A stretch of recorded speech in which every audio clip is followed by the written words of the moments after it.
Well, this just then shows up your spine, a terrifying and dark warning from the head of the FBI. FBI Director James Comey saying destroying ISIS on the battlefield could actually lead to an increase, yes, an increase in terror attacks.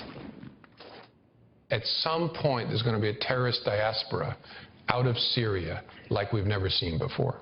Not all of the Islamic State's killers are going to die on the battlefield. Hundreds and hundreds of them when the coalition succeeds, and I'm confident it will, in crushing the Islamic State. Through the fingers of that crush are going to come hundreds of really dangerous people, and they're going to flow out primarily towards Western Europe, but we might as well be right next door to Western Europe, given the ease with which people can travel. And this is an order of magnitude greater than any diaspora we've seen before. A lot of terrorists fled out of Afghanistan in the late 1980s and early 1990s. This is 10 times that or more. And so that's a threat. We saw the future of this threat in Brussels and in Paris, but we in the American counterterrorism business are constantly focused on that. That's not here yet. That challenge is going to come.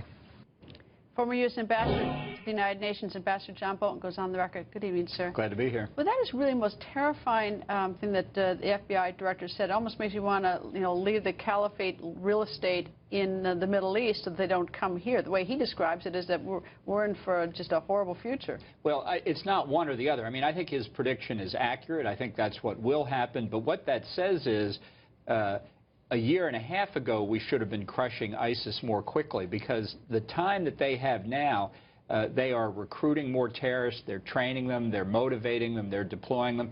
Really, every day that goes by makes the ultimate threat worse. And what he's saying is that the terrorists have enough sense not to die on the battlefield. They will escape to Western Europe. They'll also escape to places like Libya, where they will recreate territory under their control and go back to what they're doing now. Well, it's almost the way it's described. I mean, a month ago, we had a Canadian who was beheaded in the Philippines. I mean, it's sort of metastasized all over the world, these radical jihads.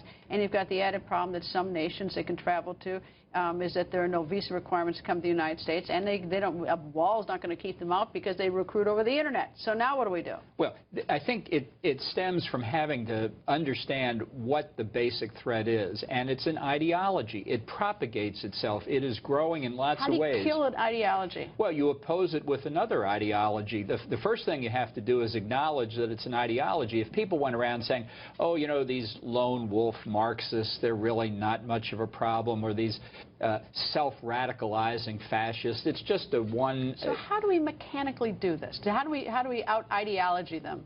Well, I think the first thing you have to do is defeat it militarily. I mean, I don't think our propaganda against the Nazis in World War II won the war. I think we crushed them militarily, and I think that's what you have to do. And I think it was our overwhelming military dominance ultimately that brought the Soviet Union down.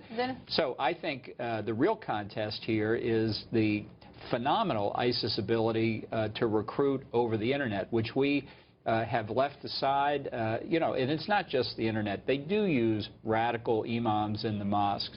So saying we believe, as we clearly do, in freedom of religion doesn't mean that mosques or churches or synagogues are off limits to law enforcement when what's going on are criminal conspiracies to kill people. Ambassador, thank you, sir. Thank you.